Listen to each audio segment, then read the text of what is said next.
回头介绍你们认识。你先在这里等一下。还不适合观摩这种品级的原文。那瑶瑶姐能帮我刻画一下吗？你能不能也帮她画一个？来了，去我那边吧。瑶瑶姐，奇怪，难道是传说中的阴阳元根？不如跟我们去玉灵铺那边散散心。Kembali lagi bersama para jagoan. Seperti biasa, Mimin selalu mendoakan kalian semoga selalu dalam keadaan sehat dan dalam kondisi terbaik. Di video kali ini Mimin akan menceritakan sebuah donghua series dari Yuan Jun. Dan bagi kalian yang mungkin baru gabung, Mimin saranin untuk nonton bagian sebelumnya dulu. Linknya ada di deskripsi. Tak berlama-lama, langsung aja kita masuk ke isi ceritanya.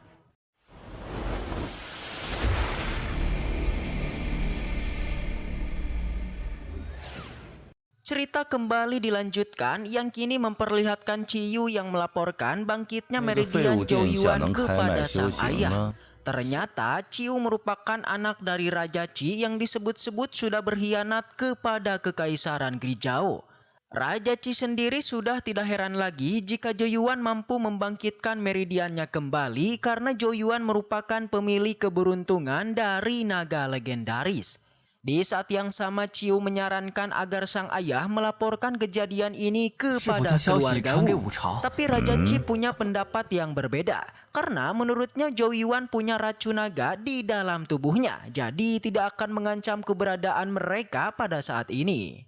Raja Qi juga sangat yakin kalau Joyuan tidak akan pernah bisa sembuh dari racun kebencian naga.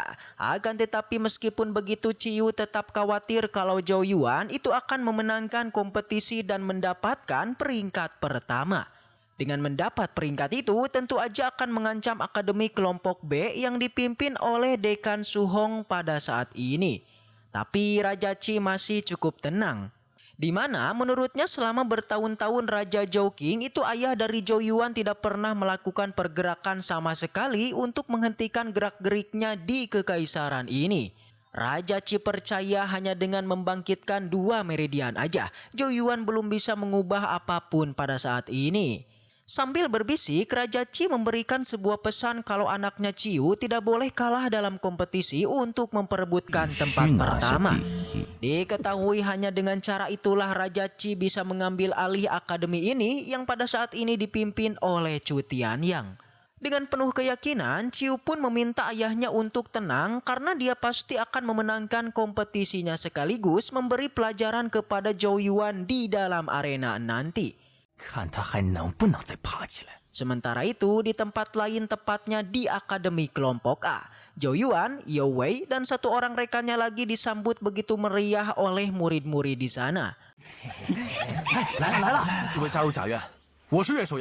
Seorang ketua kelas bernama Yang Ji juga memberikan sambutan sekaligus memberi kabar kalau kemenangan Joyuan di kompetisi kemarin itu sudah terdengar di seluruh kekaisaran. Ada juga seorang wanita bernama Song Ciyu begitu heboh karena dia sangat bersemangat menyambut Joyuan yang akan masuk ke dalam Akademi Kelompok A. Beberapa saat kemudian Chu Tianyang juga muncul ke hadapan semua murid untuk memberikan sambutan kepada murid baru. Akan tetapi terlihat sedikit kekecewaan di wajah Chu Tianyang karena Akademi Kelompok A itu hanya mendapat 3 orang dari total 10 orang yang berhasil lulus di ujian besar. Karena di sini hanya Yang Ji dan Chiu Soi yang sudah membuka 5 meridian. Chu Tianyang meminta semua murid untuk menambah porsi latihan mereka untuk menghadapi kompetisi yang akan dilaksanakan di akhir tahun nanti.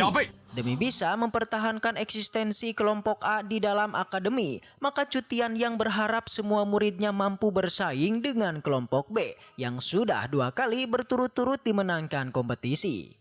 Karena hari ini adalah hari pembukaan air terjun Yuling, maka semua murid dipersilahkan untuk segera berlatih di dalam air tersebut. Chiu Soi pun menjelaskan kepada Joyuan dan Yu Wei khasiat yang bisa mereka dapatkan ketika berlatih di air terjun Yuling. Ternyata air terjun Yuling mempunyai sebuah batu mineral yang terus mengeluarkan energi spiritual di atasnya.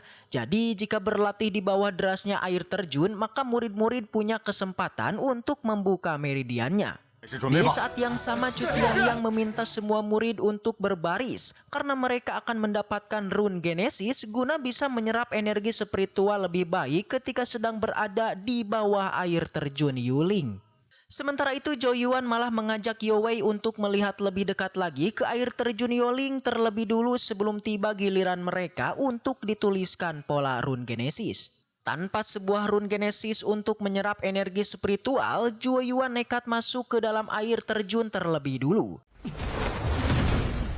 Benar aja, di dalam air terjun tekanan air sangatlah kuat dan energi spiritual yang dihasilkan oleh batu mineral itu mengalir cukup deras. Zhou Yuan kemudian menggunakan kemampuan yang dia miliki agar bisa lebih maksimal ketika berlatih di bawah derasnya tekanan air terjun. Di saat yang sama, di luar air terjun Yao Wei didatangi oleh Chuosu yang sudah bosan menunggu antrian. Betapa kagetnya dia ketika mengetahui Zhou Yuan sudah berhasil masuk ke dalam air terjun. Dia bahkan tanpa menulis rune Genesis terlebih dulu. Bahkan di sini dia berniat melaporkan kejadian ini kepada Qiu Tianyang karena dia khawatir terjadi sesuatu kepada Zhou Yuan. Tiba-tiba aja sebelum dia pergi, Zhou Yuan keluar dari dalam air terjun. Dia menganggap air terjun Yuling sangat berguna bagi perkembangan Meridian, apalagi jika sudah menulis rune Genesis yang bisa menyerap energi lebih banyak. Di saat yang sama, pujian juga langsung diberikan oleh Qiu Sui kepada Zhou Yuan yang tampak masih segar ketika keluar dari dalam air terjun Yuling. Semua itu karena tidak ada seorang pun di kelompok A yang berhasil bertahan selama 15 menit ketika mereka pertama kali masuk ke dalam air terjun. Bersamaan dengan itu pula Zhou Yuan mengajak Yao Wei untuk menemui Dekan Qiu Tianyang karena ada sesuatu yang ingin dia sampaikan. Ternyata di sini Zhou Yuan meminta izin kepada Qiu Tianyang untuk pulang sebentar dan akan segera kembali jika urusannya sudah selesai. Alhasil Qiu Tianyang pun mengizinkannya, tapi dia juga meminta Zhou Yuan dan Ye Wei untuk tidak berlama-lama karena air terjun Yuling punya batas waktu ketika dibuka untuk para muridnya. Sambil tabasa-basi, Zhou Yuan pun pergi dan dia akan memperkenalkan Yao Wei dengan kakak perempuannya. Ketika Zhou Yuan menghampiri Yao Yao di sebuah tempat, Yao Yao sedang menggambar rune Genesis menjadi sebuah lukisan yang begitu menawan. Bahkan di sini Zhou Yuan cukup pusing ketika melihat lukisan tersebut karena kultivasi Zhou Yuan masih terlalu rendah. Di sana, Zhou Yuan segera meminta bantuan agar Yao Yao mau menulis rune Genesis di dalam tubuhnya yang dimana dia akan gunakan di air terjun Yuling. Bahkan Zhou Yuan sampai-sampai membawa sebotol madu untuk digunakan sebagai bayaran agar Yao Yao mau menuliskan rune Genesisnya. Langsung aja Yao Yao pun setuju dan mulai menuliskan rune Genesis berupa metode api dan es di tubuh Zhou Yuan. Di sana Yao Yao juga memperingati kalau penulisan rune Genesis, api dan es ini akan terasa cukup sakit, jadi Zhou Yuan harus mampu untuk bertahan dari rasa sakit ini. Ketika Zhou Yuan mendengar kalau Yao Yao bisa menuliskan rune Genesis tingkat 4, dia pun cukuplah kaget. Zhou Yuan berpikir kalau kakek Chang sepertinya sudah salah mengira, karena saat ini Yao Yao lah yang lebih pantas melindungi dirinya dengan kemampuannya. Tapi Yao Yao pun menjelaskan kalau kakek Chang Yuan punya penilaian lain, di mana dia yakin Zhou Yuan mampu melindungi Yao Yao di masa depan. Setelah selesai menuliskan rune Genesis di tubuhnya, Zhou Yuan juga meminta bantuan agar Yao Yao mau menuliskan rune Genesis yang sama kepada sahabatnya. Pada awalnya di sini Yao Yao menolaknya, akan tetapi dia bersedia ketika mengetahui sahabat dari Zhou Yuan adalah seorang wanita. Akhirnya Yao Wei menampakkan dirinya di hadapan Yao Yao. Mereka berdua pun saling memperkenalkan diri dan Zhou Yuan menyebut kalau Yao Yao akan menuliskan rune Genesis di tubuh Yao Wei. Sontak mendengar itu Zhou Yuan membuat Yao Wei kaget dan Yao Yao mengajak Yao Wei untuk pergi ke dalam kamarnya karena penulisan rune Genesis kepada wanita butuh tempat tertutup.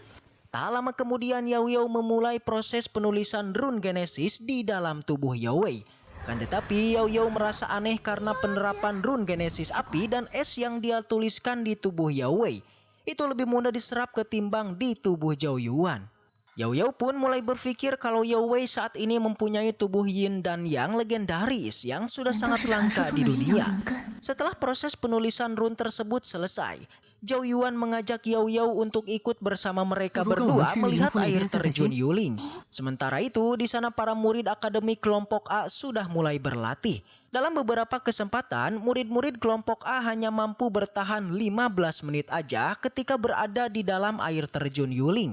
Sontak hal ini pun mendapatkan ejekan dari Su Hong dan juga murid-murid akademi kelompok B yang tiba-tiba datang ke sana. Chu Tianyang pun langsung mempertanyakan kenapa Su Hong dan murid-muridnya datang ke air terjun Yuling karena saat ini giliran mereka belumlah tiba. Su Hong menjelaskan kalau akademi harus memaksimalkan penggunaan air terjun Yuling yang hanya dibuka 8 jam dalam kurun waktu 2 hari. Jadi tidak ada salahnya jika akademi kelompok B datang lebih awal. Tentu saja di sini Chu Tianyang menolak hal tersebut karena menurutnya peraturan sudah ditentukan dan jika Su Hong ingin mengubah aturan itu maka harus melalui kesepakatan dari sang raja dulu. Akan tetapi menurut Su Hong ini hanyalah persoalan kecil jadi tidak perlu mendiskusikannya kepada sang raja. Perkataan Su Hong tentu aja membuat Chu Tianyang marah. Dia menganggap Su Hong tidak menghormati sang raja di kekaisaran. Yang akhirnya mereka berdua pun mengeluarkan kekuatan untuk siap baku hantam. Baiklah, mungkin segitu aja untuk pembahasan kali ini. Semoga kita selalu diberikan kesehatan untuk mengawal Donghua ini. Dan sampai jumpa ya di video selanjutnya.